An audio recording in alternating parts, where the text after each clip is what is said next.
Merhaba, ismim Azime.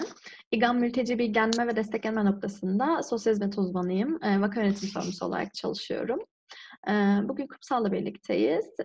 Kumsal hukuk danışmanı olarak ofisimizde çalışıyor. Biz ofisimizde yönlendirme, bilgilendirme ve danışmanlık hizmeti veriyoruz. Bugün bize gelen bazı soruları cevaplamaya çalışacağız Kumsal'la birlikte. Ben sözü Kumsal'a bırakıyorum. Merhabalar, hoş geldiniz. Avukat Kumsal Çiftçi, İGAM Mülteci Bilgilendirme ve Destekleme noktasında hukuk danışmanı olarak çalışıyorum.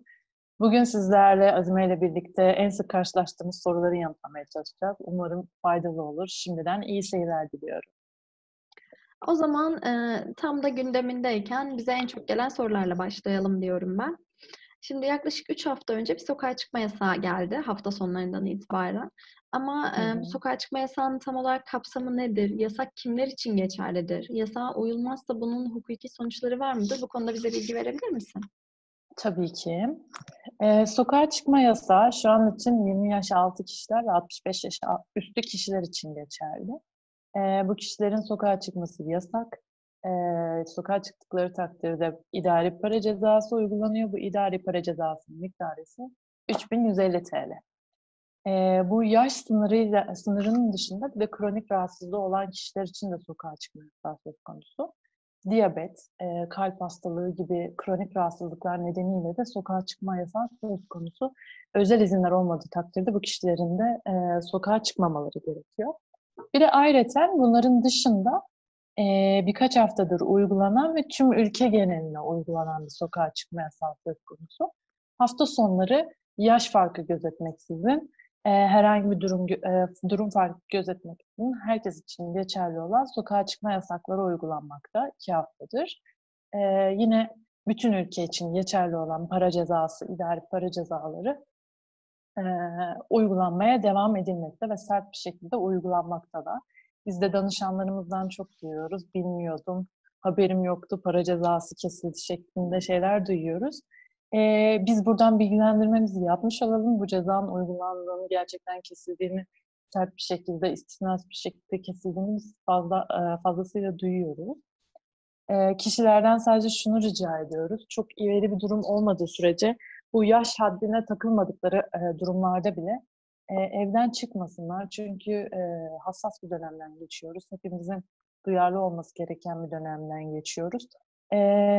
Özellikle 20 yaş altı ve 65 yaş üstü kişiler içinse çok acil durumlarda bizleri arayabilirler. Çeşitli hatlar var. Acil 112 acili arayabilirler, 154'ü, 155 polisinin hattı arayabilirler. Her türlü acil durumlarında yardım isteyecekleri hatlar mevcut. Yabancılar için 157 yabancı iletişim merkezini arayabilirler.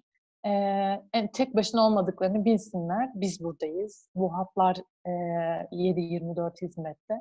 O yüzden mümkün mertebe kişilere evlerden çıkmamalarını söylüyoruz. Teşekkürler Kumsal. Bu hatları bu videonun altına da biz zaten not ederiz. Hı hı. İstediklerinde hem o hatlardan hem de bizim sabit telefon numaralarımızdan bize ulaşabilirler. Yalnız değiller. Hı İkinci hı. soruya geçmek istiyorum ben. Salgın döneminde göç idaresinin hizmetleri devam ediyor mu? Yani kimlik alma, kimlik işlemlerini yapma ya da diğer göç idaresi işlemleri devam ediyor mu? Bunu öğrenmek istiyorum. Ediyor Azimeciğim. Göç idaresi faaliyetlerine devam ediyor. Şu an operasyona devam ediyor. Ancak kısıtlı bir şekilde devam ediyor. Bu salgın olmadığı günlerdeki gibi değil yani. Daha az sayıda kişi çalışıyor. Randevuyla çalışıyor. Her geleni içeri almıyorlar. İşte bugün gittiğin zaman birkaç hafta sonrasına işlem yapabiliyorsun şeklinde uygulamalar var. Ama yine de faaliyetine devam ediyor. Biz bu süreçte danışanlarımıza, mültecilere diyoruz ki çok acil olmayan işleriniz için salgın sonrasını bekleyin. Bu hem kendi sağlığınız için hem toplum sağlığı için çok daha iyi olacaktır. Ancak tabii ki kişilerin önemli acil işleri de olabiliyor. Böyle durumlarda da YİMER'i arasınlar 357'ye, bilgi alsınlar, randevu talep etsinler ve randevu ile birlikte gitsinler ki orada hani boşu boşuna vakit kaybı olmasın, kapıdan geri dönmesinler. Çok Bunun teşekkürler. dışında rica ederim. Bunun dışında bir şey daha geldi aklıma. İkamet izinlerine ilişkin başvurular yine online şekilde devam etmekte, online şekilde alınmakta. Yorumlara da ekleyeceğiz zaten bu adresi ama buradan da söylemiş olayım. e-ikamet.goç.gov.tr adresinden ikamet izinlerine ilişkin başvurularını yapabiliyorlar. Çok teşekkür ederim. Bu adresleri, telefon numaralarını yorumlara eklememiz danışanlarımız için de yararlı olacağını düşünüyorum. Evet, evet. Şimdi göç Ve idaresi... yine Hı söylüyorum, hı. yine Göç İdaresi'nin hizmet ve faaliyetlerine ilişkin her türlü soruları için 157'yi arayıp bilgi istesinler. Randevularını oradan oluşturmaya çalışsınlar. Çok güzel bir hat.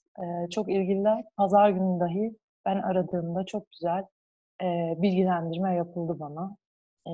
Danışanlarımız 157 YİMER'den faydalanmayı ihmal etmesin. Tamam, çok teşekkürler. O zaman bir sonraki sorum imza yükümlülükleriyle alakalıydı. Yani YİMER'den yine imza yükümlülükleri hakkında bilgi alabilirler mi? İmza atmaları gerekiyor mu? Bu süreçte bir esneklik sağlandı mı? Ee, Şöyle, bizdeki bilgi imza yükümlülüklerinin askıya alındığı Hı şeklinde. hı. Ancak bu imza yükümlülüklerinin askıya alınmış olması demek, imza yükümlülüklerinin tamamen ortadan kalktığı anlamına gelmiyor. Ancak her şehirdeki uygulama farklı olacak. Göç İdaresi ile irtibat halindeyiz. Onlardan bilgi istedik. Ankara için nasıl bir yöntem izleneceğini bize ileriki günlerde bildireceklerini söylediler.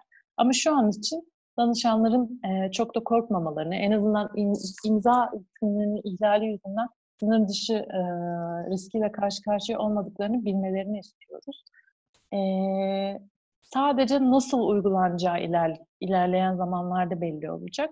Onun için de daha detaylı, daha ayrıntılı bilgi bizlere ulaştığında biz de seve seve sizlere aktarıyor olacağız. Bizi aramaya devam edin, bizden bilgi istemeye devam edin bu konuda. Çok teşekkürler Kumsal. Yani 157'nin aktif olarak kullanıldığını söylemen gerçekten çok iyi oldu. Çünkü insanları yani mültecileri ya da danışanlarımızı bu süreçte hem kendi sağlıkları için hem de toplum sağlıkları için evde kalmaya davet ediyoruz ve 157 üzerinden bilgi alabilirler. Bu Evet. salgın sürecinde yürürlüğe giren infaz yasası ile ilgili son bir sorum var. İnfaz yasası mülteciler için de uygulanabilecek mi? Kapsamı neler? Yani hükümlüler veya tutuklular bu kapsamdan yararlanabiliyorlar mı? Evet, yine çok sık karşılaştığımız sorulardan biri. Tutuklu ve hükümlü yakınları olan mülteciler özellikle çok sıklıkla başvurmaya başladılar. Şöyle, infaz yasası çok yeni bir yasa.